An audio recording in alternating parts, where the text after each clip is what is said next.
Salut les petits amis. Alors aujourd'hui, on va faire un petit cours de français. Voilà, ça changera. Un petit cours de français parce qu'on se rend compte que finalement notre bonheur dépend pas mal de notre capacité à conjuguer notre vie, soit avec le verbe avoir, soit avec le verbe faire, soit avec le verbe être. Et l'idée, c'est qu'il n'y a pas forcément de bonne réponse. Il y a pas ne cherchez pas forcément dans ce que je vais vous dire dans la vidéo d'aujourd'hui à vous dire avoir c'est pas bien, faire c'est bien, être c'est mieux. Non, il n'y a pas forcément de bonne réponse. C'est juste quand je fais quelque chose, c'est passer, ce quelque chose au travers de ces 3 filtres-là et vous dire: «Qu'est-ce qui m'apporte du bonheur finalement? Est-ce que ça sert mon bonheur ou est-ce que ça sert pas mon bonheur?» C'est juste ça la question. Hem, on se rend compte qu'il y a pas mal de fois où on s'identifie à ce que l'on a. On va utiliser le verbe avoir et on va, tout le temps utiliser le verbe avoir. Alors des moments, c'est super, hein, parce que, bah, j'ai une belle voiture, j'ai une belle situation, j'ai de beaux vêtements, j'ai une belle femme, j'ai un beau mari, vous voyez, ça peut même aller jusque-là. Donc en fait, dans ce que j'ai me définit et ça me nourrit. C'est top, c'est super, c'est même parfait, c'est très bien. Le tout ce que l'on peut avoir, en fait, c'est infini. Aujourd'hui, dans une société de consommation, en plus, on peut avoir plein de choses, c'est génial. Mais le problème, il est justement là, c'est que comme on est tout le temps sollicité sur des choses que l'on peut avoir, et ben, on a tendance à toujours en vouloir plus. Et puis le fait d'avoir des choses et de se dire: «Ah tiens, mon bonheur dépend de ce que j'ai», le souci, on sent bien qu'il y a un risque, il y a un problème si jamais je les perds, si jamais je me les fais voler ou si jamais je les perds. Donc on va avoir tendance vraiment à cloisonner, à fermer, à se replier et se dire: «Ça, c'est à moi et pas touche, personne touche à ça». Et donc on va commencer en fait à ne plus finalement savoir profiter de ce que l'on a, mais plutôt à craindre de perdre ce que l'on a ou de regretter ce que l'on n'a pas. Vous voyez ce que je veux dire? On va très vite tomber dans avoir le revers de la médaille. Donc c'est juste se dire: «Tiens, si jamais je suis dans l'avoir, comment je fais?» Enfin, si je suis dans l'avoir, si je suis plus souvent en train de me reconnaître par rapport à ce que j'ai, c'est comment je fais pour pas tomber dans ces travers-là? Donc comment je fais pour, profiter pleinement de ce que j'ai et que ça m'apporte du bonheur, mais sans prendre le risque de tomber dans le travers de: «Ouh là, qu'est-ce qui va se passer quand j'ai pas?» Heu, Là aujourd'hui, moi je l'ai vécu, dernièrement, il y a pas si longtemps avec, la maison de famille qu'on a dû détruire suite au séisme qu'il y a eu l'année dernière à Montélimar. Et forcément, bah, si tu t'identifies à ta maison, le jour où on l'a détruit, ça pique quoi, ça pique fort même. Donc c'est là où tu te dis: «OK, dans quelle mesure, le fait de m'identifier à ce que j'ai va m'apporter du bonheur et dans quelle mesure ça va m'apporter du malheur par contre?» Donc c'est comment je prends conscience de cette affaire-là et comment je joue avec ça?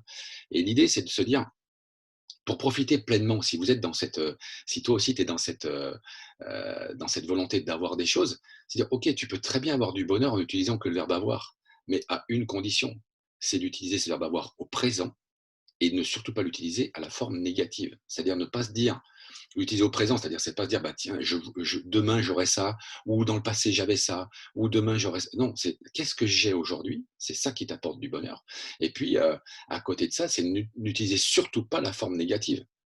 Parce que quand tu commences à te dire: «Ah ouais, mais ça j'ai pas» ou «Ça j'ai plus» ou «Ça je ne peux pas avoir» ou ben là, du coup, tu es plus du tout dans le bonheur. Donc le verbe avoir, il se conjugue uniquement à la forme affirmative et au présent. Et c'est peut-être là-dessus justement où on ne joue pas assez avec ce verbe avoir, parce que ce verbe avoir, il peut être super.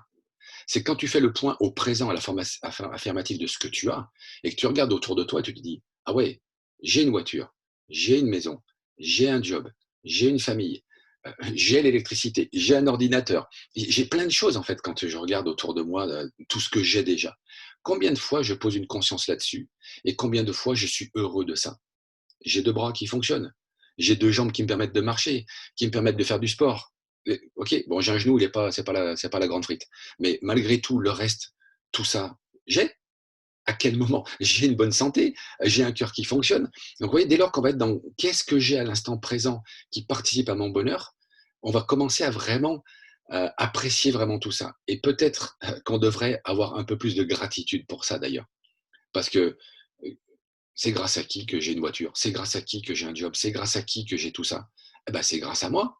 C'est grâce au fait que je me lève le matin et que je m'y file au boulot et que j'y vais avec sérieux et que je donne satisfaction, sinon je l'aurais plus ce travail-là. Donc à quel moment, comment ça se fait que je me remercie jamais par rapport à ça? Comment ça se fait que je ne fasse jamais preuve de gratitude? Ni envers moi, ni envers la vie, ni envers tout ça qui me permet d'avoir ça. Donc voilà, si vous êtes dans l'avoir, vraiment focalise-toi sur: «Qu'est-ce que j'ai aujourd'hui?» et je fais preuve de gratitude par rapport à ce que j'ai aujourd'hui. Voilà la première solution, que j'ai envie de te donner, j'ai envie de te partager aujourd'hui sur comment, être heureux quand on raisonne qu'avec le verbe avoir. Il y a moyen, mais il faut faire attention de ne pas tomber dans les travers. Si par contre tu es plus dans le faire, c'est mon cas, donc tu dois me ressembler quelque part. C'est, vous savez, quand on est dans le faire, cette fameuse to-do list que tu écris et là tu en rajoutes, tu en rajoutes, tu en rajoutes. Alors pendant un certain temps, rien que le fait d'avoir une to-do list, ça te procure du bonheur parce que tu as souvent de la reconnaissance de la part des autres, hein. Tu es une femme d'action, tu es un homme d'action, tu fais plein de choses, c'est génial, c'est super. Sauf que tu te rends vite compte que ta liste de courses, c'est quand même un beau piège à con. Parce que au fur et à mesure que tu fais des choses, chaque fois que tu rayes un truc, je sais pas si tu es comme moi, mais moi, ça me donne l'idée de faire d'autres choses. Donc, du coup, je vais venir en rajouter 2 ou 3. Ce qui fait que ma liste de courses, qui au départ faisait 10 lignes, elle fait vite 2 pages, 3 pages, 4 pages, 5 pages. Et à la fin de ma journée, quand je regarde ma liste de courses, je me dis, mais t'as rien foutu en fait. T'en as plus à faire que ce matin.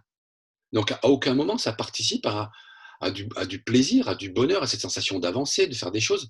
Bah, finalement, cette to-do list est un peu merdique.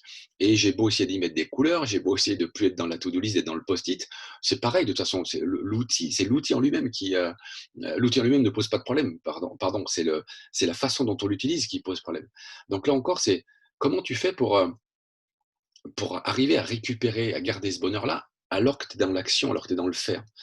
Ben là, encore une fois, tu as intérêt d'utiliser ce verbe-là, le faire, au présent et d'arrêter de courir après, tiens, je devrais faire ceci, ou je pourrais faire cela, ou j'aurais dû faire ceci, ou j'aurais dû faire cela. Non, c'est déjà te focaliser dans le présent.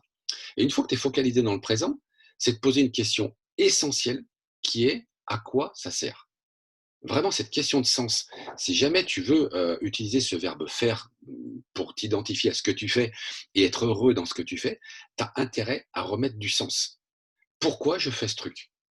Et très clairement, si jamais ça n'a pas tellement de sens pour toi, supprime-le de ta to-do list.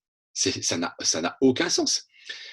Concrètement, je vais te raconter une anecdote. Moi, aujourd'hui, je fais du ski de fond. Et quand je me pose la question de savoir pourquoi je fais du ski de fond, bah, c'est tout simplement, je fais ce sport-là parce que c'est un sport de bourrin, quoi. Il y a pas d'autre mot. Alors, certes, c'est technique, hein. Si jamais tu en fais, tu risques d'être piqué un petit peu. Mais honnêtement, ce qui me plaît dans ce sport-là, c'est l'effort physique qu'il y a. C'est comme pour le vélo, c'est comme pour la course à pied. Enfin, il n'y a rien de bien sorcier. Mais c'est juste que j'aime ces sports qui sont besogneux, quoi. J'aime ces sports-là. Et en fait, je me suis surpris plus d'une fois, lorsque je suis dans cet effort, qui est dur, qui est pénible, ça pique dans les bras, ça pique dans les cuisses, ça pique partout. Et je me dis, allez, encore 300 mètres, allez, encore 250 mètres. Et là, tu te dis, mais pourquoi tu veux que ce soit fini alors que ce que tu fais, c'est ce que tu aimes. Et à partir du moment où tu sais pourquoi tu fais les choses, c'est-à-dire qu'à partir du moment où tu reprends conscience de je fais ce sport-là parce que c'est un sport de bourrin, c'est un sport besogneux et c'est un sport qui fait mal aux pattes, et bien à ce moment-là, tu vas savourer ce moment-là à la hauteur de ce que tu veux. Et là, petit clin d'œil à Lilian qui se reconnaîtra. Et dans l'exemple du sport, c'est que quand tu es à savourer ce truc-là, eh ben, tu te rends compte finalement ta douleur, elle part pas, mais elle se met juste à côté de toi et elle fait ton sport avec toi. Et tu es presque en train de la remercier, de dire bah tiens, bienvenue, c'est toi que j'attendais. Je sais, si vous n'êtes pas dans ce délire, vous devez me prendre un peu pour un sadomaso. Mais c'est comme ça que ça marche.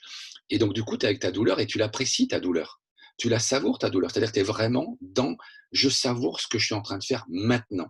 Et je ne suis pas en train d'imaginer ce que je pourrais rajouter encore dans ma liste de courses dans 2 minutes, dans 2 heures, dans 2 jours, dans 2 ans, etc., etc. Non, c'est l'instant présent. Je le vis à fond et je suis vraiment dans ce que je fais. Si je l'ai mis dans ma to-do list, ce truc-là, c'est que c'était important pour moi. Donc, je le savoure et je le kiffe. OK? Voilà la seule solution que moi j'ai pour, prendre du plaisir, en fait, lorsque je suis dans le faire. Et puis il y a le troisième, donc il y a le verbe être.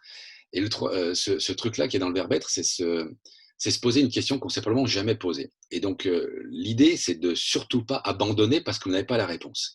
Si vous n'avez pas la réponse, c'est qu'on n'a pas créé encore les connexions neuronales pour avoir la réponse. Donc, laissez-vous le temps de trouver des réponses, de trouver des pistes, et cette connexion deviendra un chemin neuronal, puis une autoroute neuronale, et là, vous aurez beaucoup plus l'habitude de manipuler cette affaire-là, et donc de trouver les réponses. La question que je vous invite à vous poser, c'est de se dire, avant de vivre quelque chose, c'est de dire, ben tiens, ne serait-ce que le repas de midi, hein, tiens, pour le repas de midi, j'ai envie d'être qui pendant ce repas? Belle question, hein? Et c'est vraiment se gendarmer en disant, attention, je ne veux pas tomber être ni dans le faire ni dans l'avoir. C'est-à-dire que je ne dois pas terminer ma phrase par j'ai envie d'être celui qui fait. ou j'ai envie d'être celui qui a. Non, ça c'est le faire et c'est l'avoir. Vous devez trouver quelque chose qui est cohérent pardon, avec la phrase qui commence par j'ai envie d'être et vous la terminez. Et vous allez vous rendre compte que les choses qui viennent petit à petit, c'est du style ben, j'ai envie d'être à l'écoute, j'ai envie d'être euh, le bouffon de service, j'ai envie d'être euh, dans le partage, j'ai envie d'être. Vous voyez, ça va petit à petit, mais il faut que ce soit des choses qui vous parlent, hein. Il faut que ce soit des choses que vous avez vraiment au fond de vous. Vous avez envie d'être qui dans ce moment. Et en vous entraînant sur des moments courts comme ça vous permet vraiment de les débriefer ces moments-là. Et pas en mode liste de courses, c'est fait, c'est pas fait, ou en mode liste bien, pas bien sur l'avoir, parce que dans l'avoir, on a aussi toutes les notes. Hein, comme si vous êtes à l'école, ah, j'ai eu 18 ou j'ai eu 3. Et ben, du coup, on est dans ce travers-là de dire bah, quand j'ai 18, je suis bien, et quand j'ai 3, je suis pas bien. Bah non, déjà, tu as 3 points, donc tu devrais déjà te satisfaire d'avoir 3 points. Et après, tu vas réfléchir à ce que tu pourrais changer éventuellement. Mais oui, quand on est dans l'être, on ne se pose pas ces questions-là. On n'est pas capable de noter ça.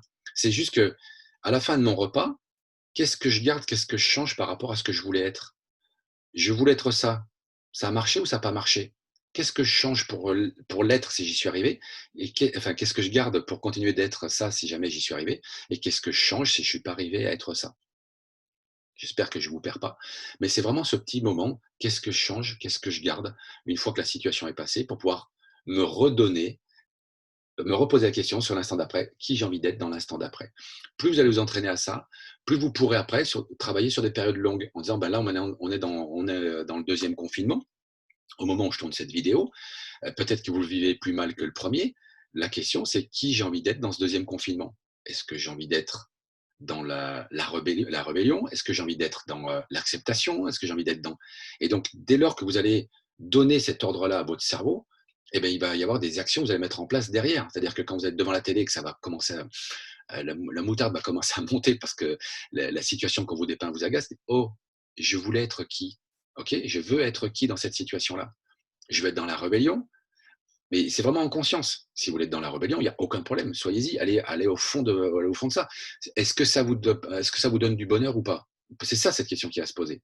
C'est pas est-ce que je dois m'insurger contre ça dans l'absolu. C'est pas il faut que je sois. C'est non, qui j'ai envie d'être? Qui vraiment j'ai envie d'être? Est-ce que j'ai envie d'être ce rebelle? Ou est-ce que j'ai envie d'être plutôt dans l'acceptation et parce que ça participe à mon bonheur?